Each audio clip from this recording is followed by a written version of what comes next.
wannan ya ce a ja hankali game da waɗannan zamanin akan ƙara wa mace kishiya, za ta ce wai gara a sake ta ta tafi gidansu.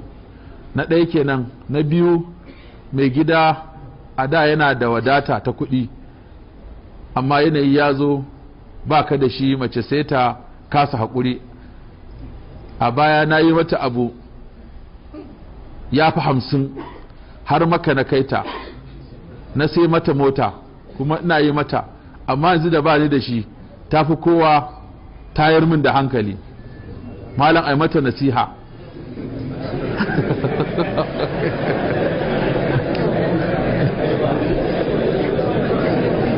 Iza shaba ra'asul mar'i aw qalla maluhu wa laysa lahu min wuddihinna nasibu. Tun a zamanin jahiliya kafin zuwa musulunci sama da shekara 1000 wani mawaƙi ce iza shaba ra'asul mar'i aw qalla maluhu wa laysa lahu min wuddihinna nasibu. Ita a ɗabi'an mace in ba imani ne shige ta ba, abinda take so ƙuruciya da kuɗi. Ita inda ake raba mata hankali tsoho da kuɗi, saurayi da talauci. To a nan wajen zaɓe ana raba mace. A cikin littafin al'azkiya, kun san malamai in suka yi karatu to sukan wallafa wani littafi kuma da zai ba da dariya ko raha ko kuma kakaci saboda nishadi, kai zama kullun ai ta wa'azi mutane su ta kuka babu wani abu dan nishadi. Ibnu Jauzi yayi littattafai akan wa'azi akai ta tsorata, sai kuma yazo yayi al-bukhala, abin nan kai yayi littafin ta abin akhbarul mugaffalin, akhbarul hamqa wal mugaffalin, labarin sokaye da sakarkaru. To a ciki zaka ta ganin abin dariya. Shi kuma wani sai al-azkiya, masu kaifin wayo. To sai kawo ta isacin al'azkiya din littafin. Al-Mughirah bin Shu'ba ne ya ga wata kyakkyawar mace yana so, wani kuma saurayi shi ma ya ganta yana so, sai aka aika mata cewa to akwai wani yana son ki sunansa Al-Mughirah bin Shu'ba, akwai wani kuma shi ma ga sunansa kaza, amma wannan tsoho ne wannan saurayi ne. Ita ce to ai ya kamata su zo in gansu. To sai suka zo, Al-Mughirah kalli yaron ne ya ce a ya gama da ni. Ita ta wala ba ta dauke ni ban ta ga wannan. To sai ya fahimci matar tana leƙen su ta taga, ga su a zaune a falo ana jira ta fito ta yi bayani. Sai ya fahimci tana nan, sai ya ce yaro, bayan kyan da Allah ya maka mai kake da shi, kuma ya ce ina da kuɗi. Sai ya ce to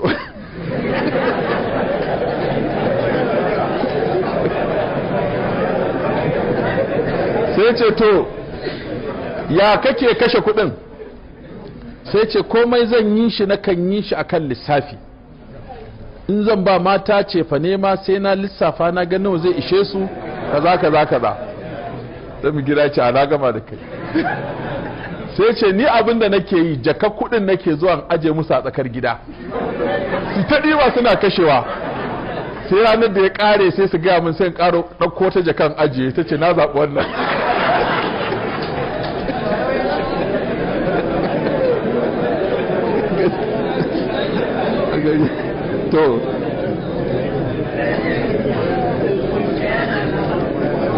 to kaga akwai mata masu wannan ɗabi'a, akwai maza masu wannan ɗabi'a. Akwai wata kisa ta faruwa akan wanda ya taɓa min tambaya, na ma san shi, yana da arziki ya aure. Shi yasa matar da ka aure ta kana cikin talauci kai arziki, to ka rike ta da kyau. Kakka ga kai kuma ai tun da bani da arziki na aure ta, kuma yanzu arziki ya zo, ba irin wannan ce ya kamata ta shiga irin wannan motar ba, ko irin wannan gidan ba, ko irin wannan zamanin ba, ko waye wata bai kai ba, a ganni kuma dan birni a cikin katuwar mota da katon gida, kuma da wannan mata ta ƙauye. Kasa akwai masu wannan rashin mutunci, sai a juya mata baya, watsi da ita, in an sa ta a gaban mota ma ba a burge ba. Na farko zaman mota ma bata iya sosai ba, dama lokacin da aka baka ita ta noma ce. Yanzu kuma Allah ya maka arziki, sai ka ga bata dace da cin wannan arzikin ba.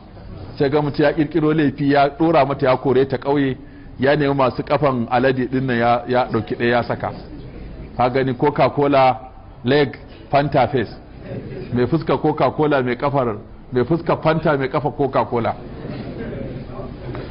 To haka nan su ma matan, watan ka aure ta da arziki, sai Allah ya jarabce ka arzikin ya kare to sai ta juya maka baya.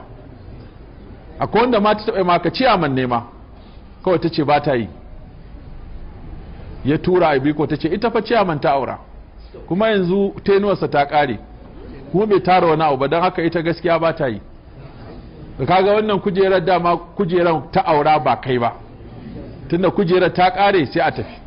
shi yasa da abokai kaka kuskura kujera ta canza maka abokai ko ta canza maka mata ko ta canza maka halaye. So in ta tafi duk waɗanda suka biyo wannan kujerar duk tafiya za su so, sai kaga ainihin wanda ka sanin dai kafin abin su ne dai suna nan, amma rago duk tafiya za su yi, dama ta yi daɗi da ta kawo su.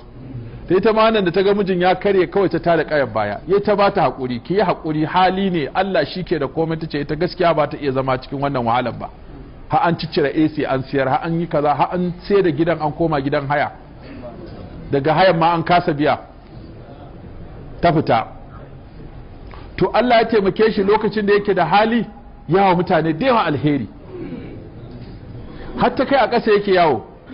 rane yana tafiya kawai sai ga wani ya yi fakin da ƙatuwar mota a gabansa, ya zo ya soke gila, alaji kai ne? ce ni ban gane ka bai. ce ai a Lagos mun yi harka da kai, kai mun hanya, ai yanzu ni ne kaza kaza. ce to ai ban sani ba. ce shigo mota. ya aka yi? ce ai jaraba ce ta same ni, duk abin nan da ka shina ya karye, abubuwa kamfani, bashin banki, duk komai ya lalace, gida ma yanzu ba ni da shi, mota ma a ƙasa ma nake yawo yanzu. ya ce ba komai, yadda kai mana alheri mu ma za mu saka ba. haka je dan fara harka da shi, ana dan bashi kaya, abubuwa suka murmure, ya samu gida ya sai masa, ya bashi mota, sai ta ji labari.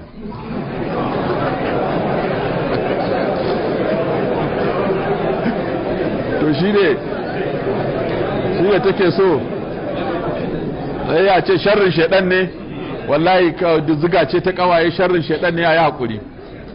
to shi ne yake tambaya cewa to yanzu wannan yana iya dawowa da ita saboda ta dame shi da aiko 'yan sako kaza kaza. nace to ai matsalar yana son ta kuma duk da haka. yace to matsalar shine ba wai kakka dawo da ita ne matsala ba, shin kana da tabbas wannan halin Allah zai baka a ciki?